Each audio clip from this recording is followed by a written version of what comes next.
So, welcome everybody to episode 9 of the Scarves and Stands podcast with your host, the one, the only Josh Ricker. Today, I want to welcome on another first-time guest of the program, Lucas Ferreira. Is that how you say your last name?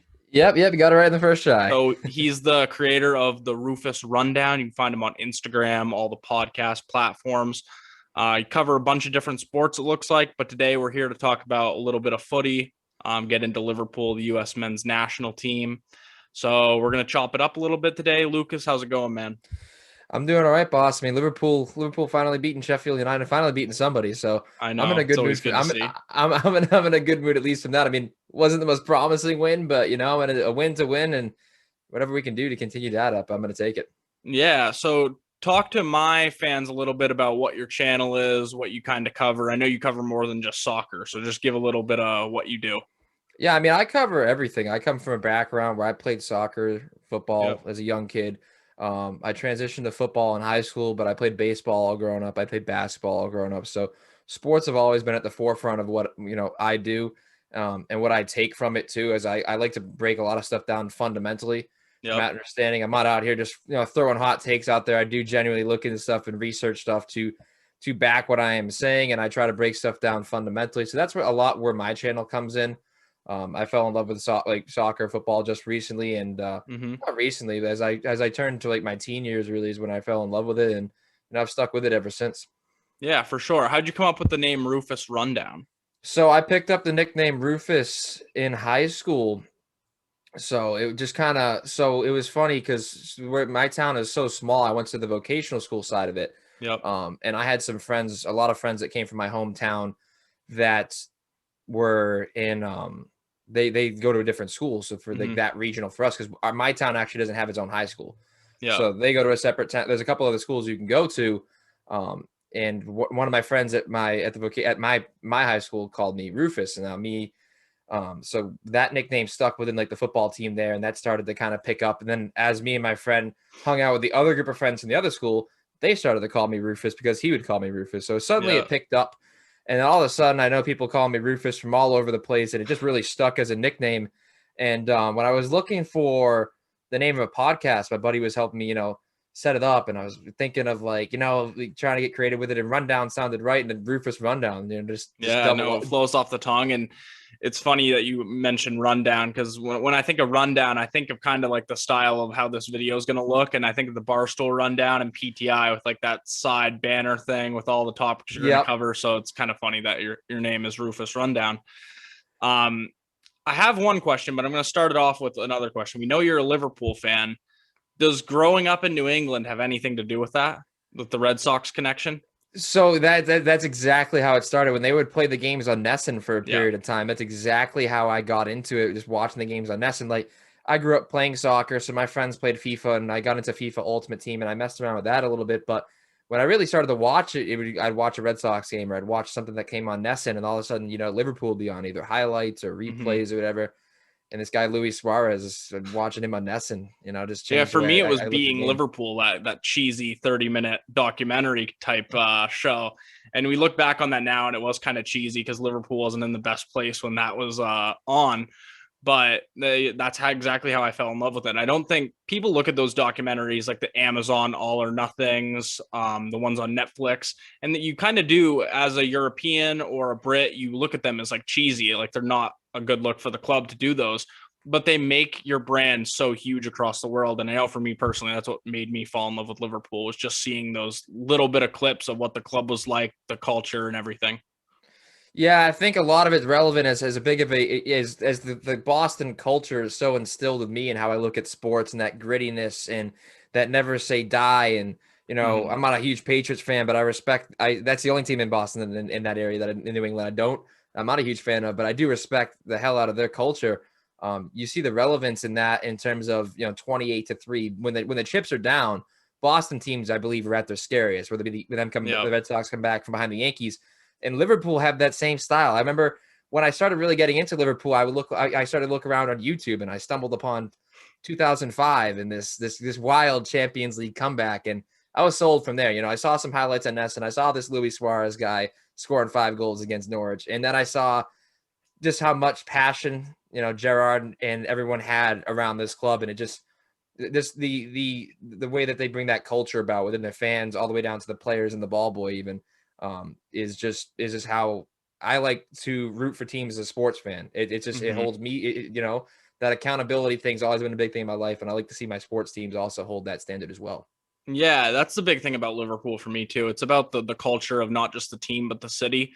And I got the chance to study abroad a year and a half ago before the pandemic, and got a chance to spend a weekend in Liverpool. And like us both being New Englanders, there's just a grittiness of the city that reminds you of Boston. The people have that chip on their shoulder that they live with every day, and Liverpool is what they live and breathe. Even if they have a job, they're thinking about Liverpool 24/7. And I saw so many similarities with Boston. I think that's why Liverpool works so well in Boston. You see, like, they have fan fests, or did before the pandemic again, for Premier League. And I remember the one I went to, Liverpool Tottenham, was the big game that they were advertising to watch. And I remember 90% of the crowd was Liverpool. And it's awesome to go into Boston and see so many Liverpool fans nowadays. Yeah, the cask and flag, and I think they would have those at. So, but I've gone to a couple of the friendlies they have here. I've gone to the one where they played Sevilla, and Daniel. Yeah, Sturridge I was at popped that his one head too. out. Yeah, where Daniel Sturridge popped his head out of the dugout, and I watched the Roma one as well too. I believe the Sevilla one recently, and then it was the one in Roma. I believe Gerrard was still playing.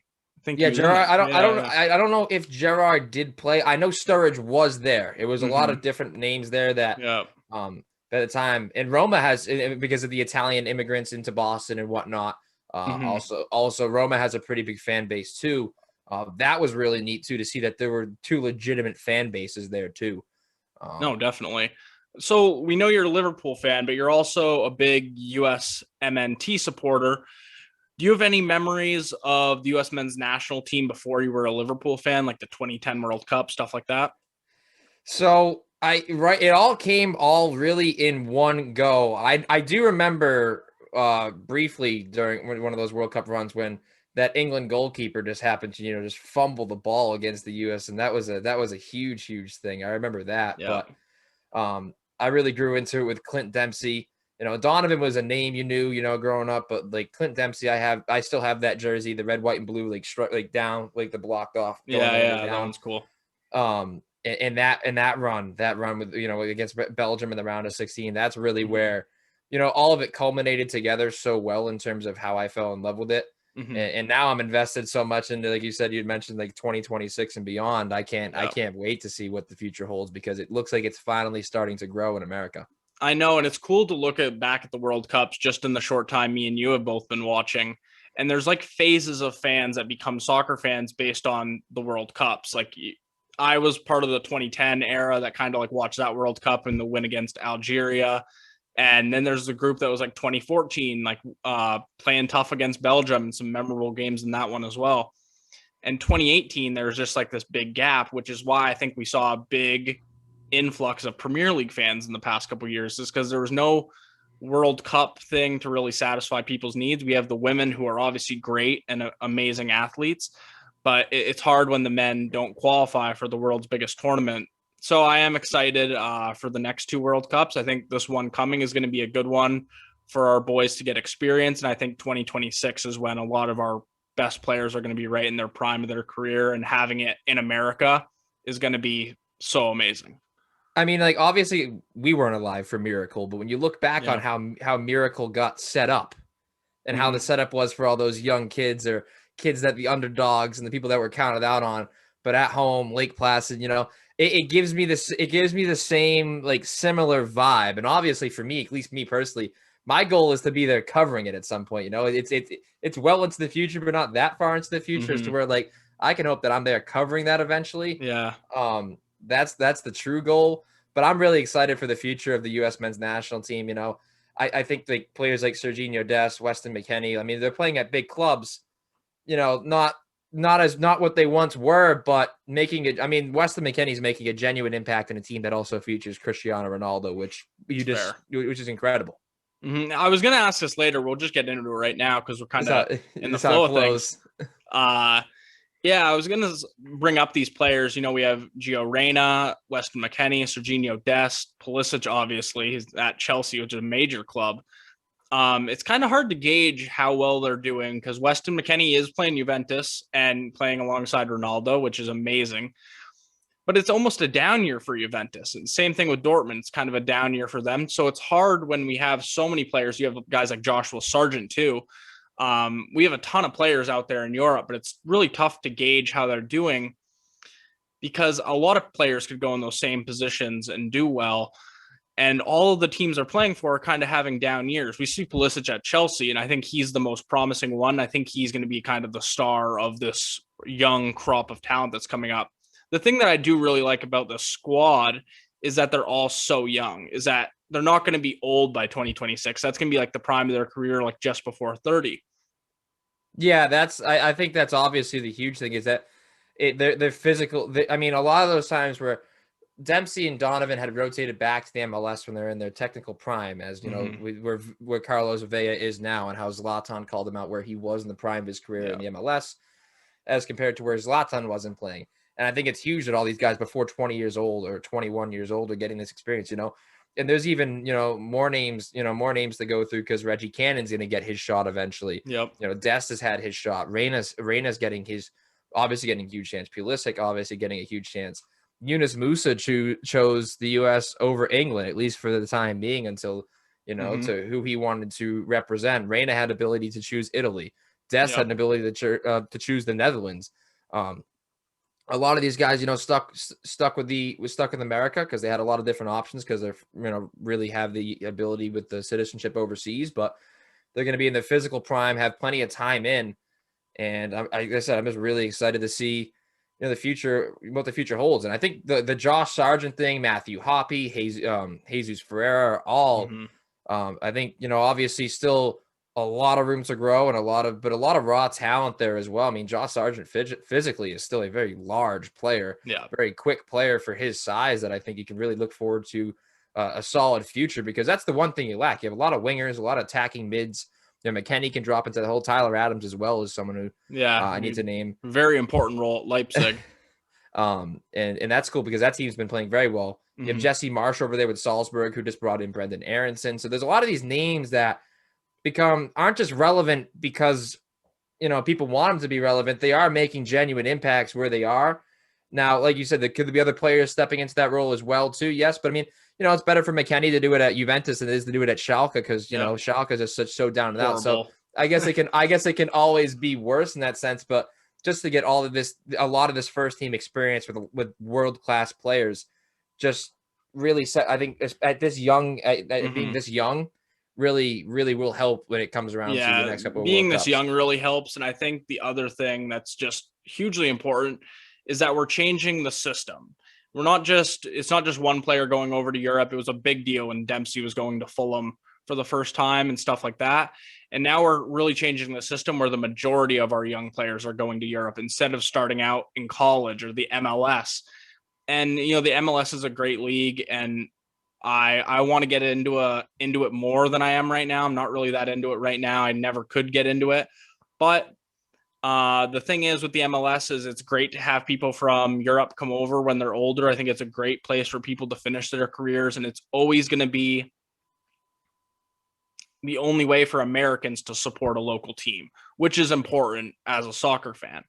But the thing is that if we want to progress as the United States national team, we really need to send these guys over to Europe because that's where they're best served. And if we get them over there young enough, that's when they're going to develop the most talent. I also have an interesting fact is, do you know who theoretically could play right back for the U.S. men's national team? Theoretically play right back. Trent Alexander-Arnold could theoretically play right back for the U.S. men's national team. That would be incredible. That'd sign me up. You never know. England, you got Wan-Bissaka, Trippier. I mean, right back's pretty. Kyle Walker too. Right back's pretty full. Hop one over to America, and we'll slide Dest over and have a pretty good right side of the defense. Trent's so good with his left foot. I'd have no problem playing him at left back and just letting them run wild in the wings because of how well Dest goes going forward. I know that'd be amazing. But you mentioned Luis Suarez a couple times. We'll get back over into the Liverpool stuff. It always seems like when you start off as a footy fan, you gravitate towards one player. For me, it was Phil Coutinho. That was my first kit. I just remember just watching him, just like a little magician on the ball. The years before him, and even his beginning years at Liverpool, I didn't really gravitate towards one player. But as Coutinho's role in the team grew, my love for him grew, and it was so hard to hear that he just wanted something else in Barcelona, especially when we had this young team that had an upwards trajectory. We were just starting to get into Europe, and the fact that he didn't want to be there to pursue his Barcelona dreams just killed me. You had the same situation with Luis Suarez. How did that feel? Coutinho and Suarez never really felt like a backstab to me, because when you're, for me personally, when you're Barcelona, Real Madrid, those big clubs in Spain, Spanish, similar to Portuguese language, Brazil or Uruguay, like, they speak the same language. Those leagues call to them from where they grow up. And as a player growing up in, like, for the most part, like those Brazil, Rio de Janeiro, a lot of those players, they grow up in poverty that you and I could never really imagine. And a lot of them have a tougher upbringing, and they never want to look back. And then all of a sudden it comes up that Barcelona or a Real Madrid, like Roberto Carlos, all like players like of the likes that have gone there, Messi and Iniesta, all those players, heroes of a lot of those players that speak Portuguese or speak Spanish, that have gone on to those clubs and done such great things. It never really felt like a crazy backstab. It's tough at the time. I knew for Suarez, as good as he was, I knew we just couldn't support him at that time. It would have been 2 or 3 years before we could really support him. Coutinho filled that void. As fate had it, it would end up signing the best center back and being one of the most impactful signings for our club's history. But those never really felt like a backstab as much as Raheem Sterling did. Raheem Sterling felt like a legitimate backstab. That frustrated a lot of people me. see Torres as a bad one too, going to Chelsea. That leaves a sour taste before my time with Torres. Yeah. But I really do like Fernando Torres, the player, and rooting for him for a long time, because I felt like it was unfair when he went to Chelsea. Like, when players catch it like that. I'm glad Suarez hit it running. It was unfortunate I think it's unfortunate all the hate that Coutinho gets, especially from his fans and of course from our fans too, because you get that price for him and he doesn't really live up to expectations. Of Barca gets hate there. Then he gets hate from Liverpool fans at a portion too, because of leaving the way he did. But yeah, and in reality, he just wanted to live out a childhood dream. And you mentioned a good point, him being from South America.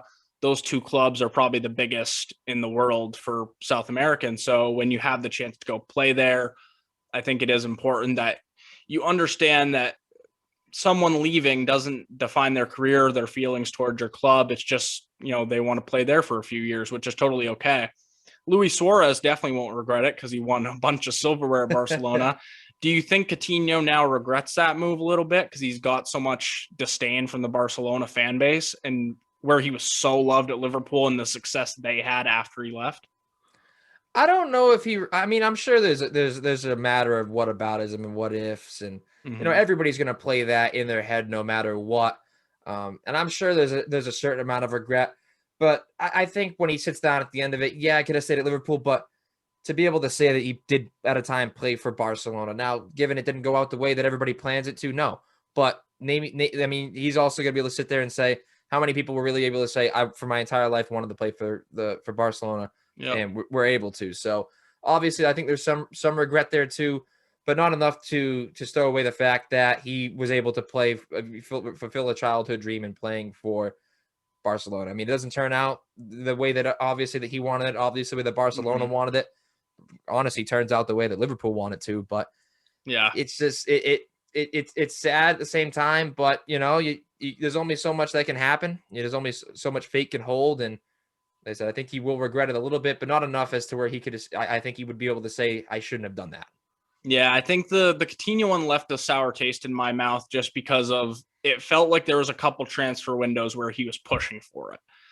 And that's totally okay. If like you really want to go, it just seemed like it began to be an ongoing process. And I still remember the night before it happened, Nike released like the magic of Coutinho, like boots. And it was like him going to Barcelona and has Barcelona kit on there because Nike helped finance that transfer for Barcelona. And that was the thing that left the sour taste in my mouth, how it all went down. I think the agent had a lot to do with it. And I do think Coutinho would have liked to stay at Liverpool, knowing all of the Brazilians that would then come, because obviously that would be a great place for him to play. He'd fit right in the team today. but yeah, he was the one that, broke my heart. And I think after that first person leaves that you really love, you become a little bit less attached to these guys. I know for a fact that I'm a little bit less attached to Salah for that reason. It's because he has that same feel of his trajectory is so high upwards that you always get the feeling that he's going to leave for Barcelona or Madrid when he does get the chance. Yeah, Real is always for me. Like, people, I have a friend that's a Real fan, like, oh, we're gonna snatch so and so, and I'm like, Yeah. you can pay out of pocket for him, and he's probably gonna say yes. Like, that doesn't upset you, that doesn't make you angry, and I'm like, we'll deal with it. Klopp's, we sold a guy for 145 million pounds, record transfer of ever, Yeah. and we did pretty well after the fact. We did well after Suarez. It's not all immediate success, and some of it is, but you have faith in your management. I'd have to say that that Fenway Sports and Michael Edwards and Jurgen Klopp have done, and Pep Linders as well. I can't hesitate to leave Pep Linders out. Do a pretty good job in terms of that. And Salah or Mane, you'd hate to see him go, but I'm sure that there'd be an adaptability. But I also think there's something to be said for my thing with Salah too is I like too is that the amount of statistically proven that the amount of racism against anti-Muslim and anti-Islamic hate in England and in the United Kingdom went down with the success. I think it was of like Mohamed Liverpool Salah. specifically too. They had like an Yes. additional stat that Islamophobia went down a certain percentage, and it was a significant percent. It's not like it was a couple percent that could have just happened at any point. It was a genuine drop in that Islamophobia. And I think there's something to be said for that in terms of Salah staying here. Not that it wouldn't be the same anywhere else, but yeah, the embracement of a city of a city and of a country that might not I mean, not that it was historically Islamophobic, but the numbers just dropped greatly with just him coming here and doing his thing and the support that the city's shown him. Again, I don't think some people would hold him accountable to it. I wouldn't really hold him accountable to it if he made the jump to Real. Yeah, Barcelona would frustrate me just because of how downward they're spiraling right now. It's always Barcelona too. They stole Mascherano away from us as well. So it seems like Barcelona is always going after our players, which is a little bit annoying after a while. Yeah, but like I said, that thing with Salah that sticks to me is that both him and Mane have that in that regard. It's that the Islamophobia dropping everything, how much they have been embraced, that understanding how much success that they truthfully have had here. I think that does stick with them. I think that does. I remember the commercial that Salah did when he was sending out the autographs and anything like that. I do think all of that does something has to be said for all of that in a sense, and where Liverpool stand as a club. Yeah, no, I totally agree. And, I don't get me wrong. I hope Mo Salah stays for eternity if that's available or an option. But you do always get the sense that there is a chance he would go. And you mentioned Jurgen Klopp, Fenway, Pep Linders. I think it's also important to mention Michael Edwards as well, because when you do get that big transfer money, you're spending it in the right places. And I think Liverpool's recruitment is arguably, you have one of the best recruitment squads in the world. You get these players and you turn them into the $100 million players. Liverpool really don't go. That's why people get frustrated in the transfer windows of Liverpool, is that they never go out and spend big. We've only really done that once with Virgil and Allison, and we did spend a little bit of money on Fabinho and Keita as well in that time frame. But we usually get players for around the $30 million mark and turn them into $100 million players. You look, Jota is looking pretty good so far. Andy Robertson, obviously. Fabinho is, a crucial player. Trent was free. Yeah, exactly. I don't know how much we even bought Bobby for, but at his peak, he would have been going for over 100 million as well. So Liverpool's recruitment has to be noted as well, because it's been phenomenal over the past 10 years. Yeah, I give all the credit to Edwards and Klopp for that. And faith in management, I've always been big on that. Like I said, fundamentally breaking it down is that from the top down, there is faith in this system. And whether you believe what you're led to believe and whatnot, and what FSG want to spend and can't spend. Middle of a pandemic, I have no idea how any of their accounts and credits and all that stuff work. I'll take as many accounting classes as I possibly can. I don't understand what the cash flow looks like for FSG and how they're trying to become publicly traded and publicly owned. I can't even begin to walk down that road, but I do know that they have damn good management in place to take care of this club for the foreseeable future. And if you see a player like Salah leave, you don't really spend, if you saw Coutinho leave, they brought in Van Dijk. Yeah. How impactful was he? Mbappe has been consistently linked with Liverpool. You know, if they sell Salah on, I'm not saying I'm expecting Mbappe to be the guy they bring in, but I'd be Holland hard could be pressed to the find anybody cheaper better. option too. I think his transfer release clause is 60 million, I believe. Yeah, I think Holland would be a great ad, especially with Bobby struggles. But like there's always going to be a different avenue. The way that they're able to elevate the value is very, very impressive, and also to find value. I think that's the big thing they do. That I've noted in the Red Sox as well. They went to a more sabermetric based system, Yeah. and Liverpool looking the same thing with the way that they do business in terms of finding genuine value in who they bring in. You know, like with the Thiago deal, it was value at the right time. Or transfer free. Andy was, relegated player. Shaqiri, relegated player. Yeah. Keita for that right price, but waiting a year to make sure that that price was right. You know, Fabinho at that time being when Monaco was starting to sell players on. Van Dijk was brought in as the most expensive defender ever, but you just sold on a player for an incredible amount of money. Wijnaldum relegated as well, Newcastle. Yeah, so they find a lot of value in a lot of these players, and for what might seem expensive at the time, it's relevant to compare to what you can see over a period of time. And I think that's the big thing with Liverpool. There's no quick, they're saying like, oh, we need to sign a defender in the transfer window. Like Kabak was great, but they weren't just going to bring in somebody who, was temporary for 6 months. They're only going to find genuine value in players, and you're never going to overpay. There's no such thing as overpaying for a player. I think it's funny as New Englanders, and I think we're both Red Sox fans, I presume. Yes. You can see the similarities of how FSG does business with the Red Sox and Liverpool. And then FSG has lost, their two best players, or not two best, but we've let big players go from the Red Sox in the past couple years. Mookie Betts, Benintendi, we're going to let Bradley go. And you see the thing with Liverpool is like FSG doesn't really just go out and drop cash. They make smart investments, and that's just the way they manage the club. And that's what people kind of have to expect with them. But at the same time, I'm fully FSG in because people don't remember in 2010 with Gillette and Hicks how bad it really was. And, they have taken this club from the ashes and won real silverware, not an FA Cup or a League Cup, real proper silverware. And I think they do have to be, credited for that. And I think they're still the right people to go with moving forward. And as we're talking about moving forward, Jurgen Klopp's obviously had a really hard time as of late, his mother passing, and then Liverpool's just total struggles. And I actually saw an article in Sky yesterday before the game. Sky had made this kind of clickbaity article saying Steven Gerrard was being lined up as Klopp's predecessor if things keep getting worse.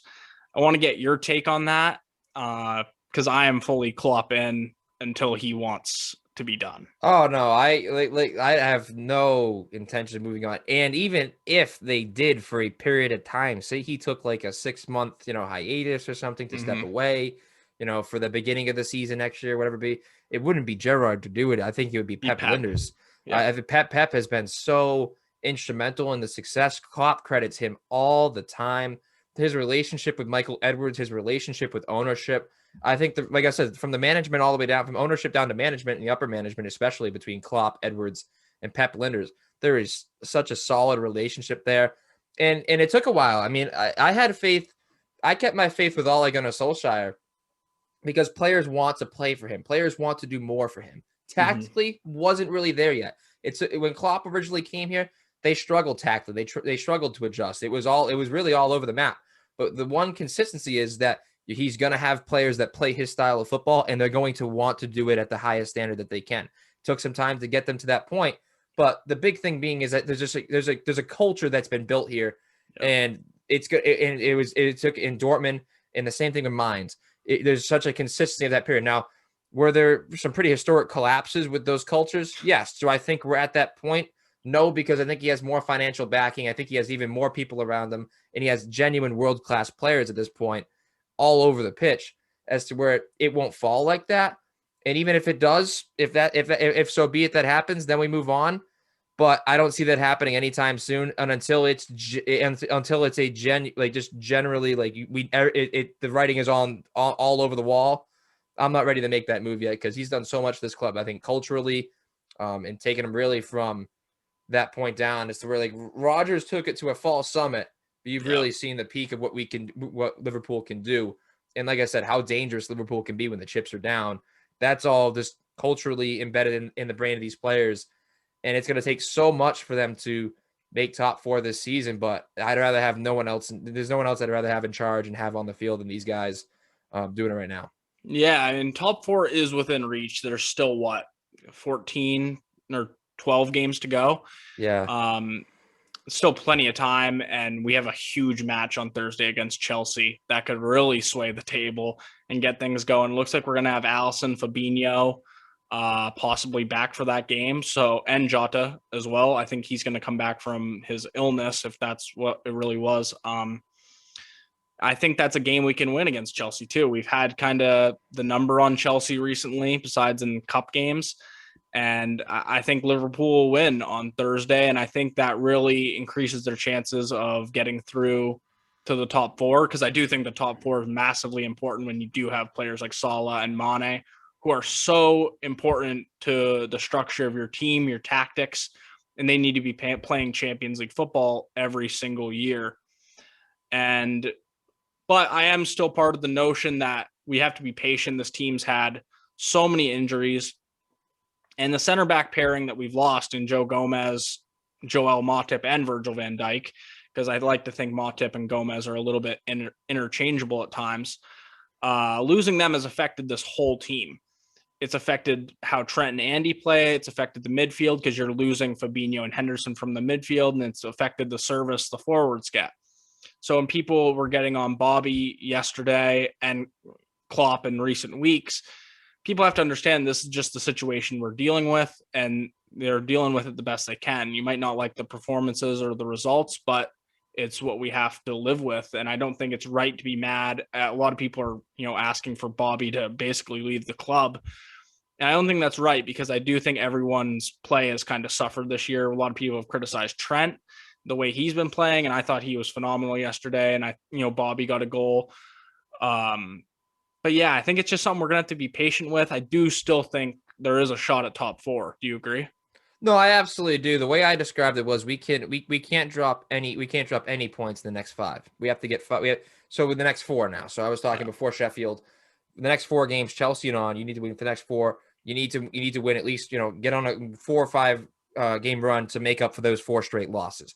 That's the first and foremost. And then for the next 10, you can't have a loss in the next 10, and you can't have a lot of draws either. You might have a draw or 2 within the next 10 before the end of the season, but I mean, you basically have to win or draw out, and more majority have to be wins. So it's a tall task, and I think that's just to really, leave fate in your own hands. I think what it'll end up coming down to is it'll come down to other teams losing certain games and winning certain games. Yeah. And Liverpool, it's going to come down to luck, but they'll be in the conversation for sure. But you lose a player like Virgil van Dijk, take De Bruyne away from Man City for a long period of time. Take Ronaldo away from prime Real Madrid. Take Messi away from. I mean, that's his impact. That's how impactful he is in terms of his ball playing ability, his leadership in that back line. Alisson struggled because he doesn't. We've struggled so much from corners, and that was the big thing before Virgil van Dijk got there. And again this year, there's no one conceding in the Premier League more from corners than Liverpool. But you lack Virgil van Dijk, and you lack that leadership, the ability to, and the aerial presence from him, the ball playing from him. All He's the so above. vocal too. Yeah, he doesn't wear a captain's armband, but you lost a captain on the field. You lost basically a vice captain, like hockey style. And then Henderson has to drop out of the midfield, and he's so good in comparison with Fabinho. Fabinho's so good at winning the ball back, and Henderson is so good at being able to maintain possession, not with it at his feet, but with his ability to just find the long ball or find the right pass so consistently. And that would in turn free up Wijnaldum. Wijnaldum would be able to adjust to many roles. But when you're flipping and flopping them out of a different role each and every week, and you're adapting to Henderson at center back, then Fabinho, then all of a sudden it's Adrian in that, then it's Keller in that. Now the line has to sit lower, and Trent can't get forward as much. Now Trent's struggling to get into his position to make those crosses. And then all of a sudden players up front are so used to waiting for the ball at their feet or making a certain run and not getting in behind. You're caught in between so many tactics because you've had to adapt so quickly with so many players dropping. And you've had guys like Thiago come into the squad who can't play. Like you saw how Thiago played in the second half against Chelsea earlier in the season and the Everton game right after. And he was so good. And he hasn't been able to go back to that role because Henderson's not in the midfield and Fabinho's pulled back. Fabinho has that low-lying 6 with Henderson next to Thiago is something that I really look forward to for next year because I think it's something that actually will be effective. People have been kind of slating Thiago for slowing Liverpool down, but that's just not the midfielder he is. He's not someone to run like a cam, like run right behind the forward line. And Liverpool's kind of lacking that creativity a little bit in the midfield. Curtis Jones has filled that to a point.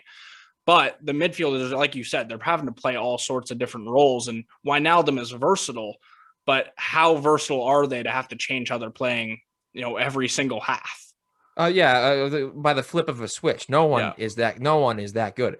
I mean, there's been a lot of, historic teams that have had a genuine defensive and ball winning midfielder, and then have a box to box mid, and then have an absolutely incredible passer and scorer and just offensive minded player. And Liverpool can set that up. I mean, eventually you can free up Wijnaldum. You could, if you drop Henderson and Fabinho both behind, you can free up Wijnaldum and Thiago in a midfield. I think there's a lot of different options if you do hold on to Wijnaldum, but also with Thiago going forward in what he does, if it wasn't for that injury, I think we have a different conversation. But then again, like it comes back to that. Mm-hmm. And, you can't blame everything to injuries, but at the same time, like when you have as many as Liverpool have had, last season, Fernandinho had to adapt to center back, but that was really it. That was really it for Man City. There were no other outstanding injuries that they had to adapt to. Not only have we had to adapt midfielders to playing center back, we've now had to adapt to other center backs that have to now adapt to playing there when they weren't even, they were third, fourth or fifth or sixth option set to be loaned out. Reece Williams coming from, a third division side to step into that role now to replace those midfielders that replaced the original defenders. That's just unheralded in terms of how to deal with that. And, Klopp's mother passes. He can't go and visit her. He can't he can't visit her beforehand. He can't go to the funeral. Allison's struggling without the leadership of Van Dijk in front of him. All of a sudden his father passes. Trent, I know Trent had, actually had COVID-19. Some players had actually had COVID-19. And Jason Tatum here in Boston for the Celtics had mentioned that he struggled to regain his wind and struggled with stamina right off. Has struggled with the stamina. I know other players have also mentioned that getting back into their form was very difficult. And I think Trent could show some of that because he was fine to begin the season, but after COVID, there was a legitimate difference in his play. I mean, of course, tactics have changed too, but I mean, I think all of it really does truthfully play into it. And it's not even just injuries. I kind of thought about it the other day. It's how hard Liverpool went for 3 seasons. You saw Man City last year finally took a little bit of a dip in form where it's like, what's happening with this Manchester City side that's been incredibly good for 3 years? Liverpool put the same team out basically for 3 years, went to a Champions League final against Real Madrid, won a Champions League final, and then after being snubbed of a title by a point, went and won the Premier League title by a country mile. And when you go that hard for 3 seasons and then your summer is condensed because the Premier League went later and started earlier. So you have very little time for a break, and you're asking the same thing out of these players for a 4th season. I think it's extremely tough what they've had to go through stamina-wise. I think there's definitely fixture buildup because we played in the Club World Cup. They didn't even get a winter break last year, barely. So I definitely think that this year it's been a fitness thing as well. And I think next year we'll see the same pickup that Man City had this year. Yeah, no, I agree with that too. And it's something that I had also addressed, just the fixture congestion and whatnot, and a pandemic shortened season, everything being closer together. And it's not just Klopp that's called for the 5 subs. It's not just Klopp that's has called that out. A lot of managers have called that out. It's a genuine worry. And now people are really starting to talk about, has it affected what the Premier League looks like? And it absolutely has, in terms of the quality of football that we're seeing in the Premier League. And it's also the brand of football that Liverpool play. I don't mean Burnley certainly isn't going to struggle with fixture congestion because they drop 10 to the back and just try and get it up to Ashley Barnes. I mean, you're not going to see that struggle from certain teams when you're playing the pressing style of football that Liverpool are and have so many dynamic players getting into the primes of their careers to now having to have James Milner play consistent minutes in that pressing style at 36 years of age. You're asking for too much, and you're seeing what can happen when you start to really call upon that part of your body players that play at such a high level and have played at such a high level. It's not Mhm. it's not like we just decided to, have to play at this level for a pandemic year. They've been playing at this level for, you said, 3 years and really pushing for the top of everything and competing with Yeah. everything and arguably being the best team in the world for that period of time. And now you're seeing it. Even Bayern have dropped off a little bit since, winning the treble just this season alone because of the Mhm. pandemic. Not as much as Yeah, I Liverpool mean, because Leipzig is right behind them. They're only 2 points behind them in the Bundesliga table. yeah, so there's been some noticeable drop there. There's been, with any of these teams, and in City have been able to regain it. Pep's Pep's a great manager. He's brought the right guys in that have been able to resume that. The depth is now there again in terms of who they can call upon. You're seeing the best of João Cancelo now, and United as well getting into that groove too. I mean, but teams that haven't had to play deep into every single season have had to play all the way into June, and then Club World Mhm. Cups in between all of it. I mean, Real have had quite a bit of time since, obviously Ronaldo leaving, but, there's been quite a bit of time to adapt there too. Yeah. So same with Juventus, same with a lot of these teams that consistently have played. You see a lot of them struggling, and Barcelona now falling apart too, right into the pandemic in terms of money, but also in terms of the fitness of the players and the level the players can play at. No, I totally agree. I couldn't agree more. We're going to introduce a new segment to the podcast today called Through on Goal, just a series of quick hits to the best soccer questions there is. So you ready? I'm ready to go, man. I'm ready Perfect. to go. Messi or Ronaldo? Ronaldo. Ronaldo. World Cup or the Champions League? That's a tough one. I'm gonna go World Cup because you only get to see it every 4 years. I'm Yeah. gonna go World. I mean, you get to see the Champions League every year, but the World Cup just means. I mean, even Americans that don't watch a lot of soccer get up for it. So I'd have to go World Cup. Manchester United or Manchester City? I say United because it's like the Red Sox and the Yankees. So I go Fair. United. It just makes the sport better. Ultimate Team or career mode? Career mode. That's a controversial one. I've streamed some Ultimate Team, but I also have career modes on my channel, so I'm gonna go career mode. Yeah, Merseyside Derby or the North London Derby? I'm gonna go. I have to go Merseyside. Have to go Merseyside. Everton and Liverpool. North London is a crazy one, to be fair. That Torres or Suarez? Suarez to me. Suarez in the heart. Salah or Mane? Oh, Salah. I gotta go Salah on that one just because I'd go Salah too. Consistent is disgusting. You answered this already. Klopp or Gerrard? Klopp right now. It's almost unfair to both of them, but long term, who do you think will end up better? Oh God, I'd have to say Klopp, but then again, if Gerrard does come in and does anything remotely close to Klopp with his player background, maybe Gerrard can lift a little bit of European silverware. They play who do they play next in the Europa League? I'm not sure. Someone that's winnable. I just know United's playing AC Milan, and I am excited for that. That'll be a good fixture. Standard Chartered or Carlsberg? I wasn't really around for a lot of the Carlsberg, and I'm used to Standard Chartered, but I love those Carlsberg jerseys so much. They're very nice. I would love to go back to Carlsberg someday. They're still a sponsor. I think they're just a lower tier. Yeah. But the Standard Chartered ones are on all the kits I own. So it's tough. Yeah, it's a tough one, but I'm gonna go Carlsberg just because I like the look of that one better. That's what I'm gonna go with. Final one: Barcelona or Real Madrid? Real Madrid. I'd go the same way. Just through so many reasons, Real Madrid. Yeah, I'm a Ronaldo guy too, so I definitely go Real Madrid, and Barcelona has just hurt me so many times over the years. But that's a wrap for this episode, man. I appreciate you coming on. It was a great chat about Liverpool, the U.S. men's national team, and just footy in general. Why don't you shout out your channel's social so all my fans can go follow your page? Yeah, so it should be on Twitter. It should be at Rufus Rundown. Instagram should be at Rufus Rundown, and then just the Rufus Rundown on YouTube and wherever you get your podcasts. It should be where you're able to find me. Perfect, man. Well, everyone, go listen to Luke's podcast. Don't forget to like, subscribe to this channel, and we'll see you again next week.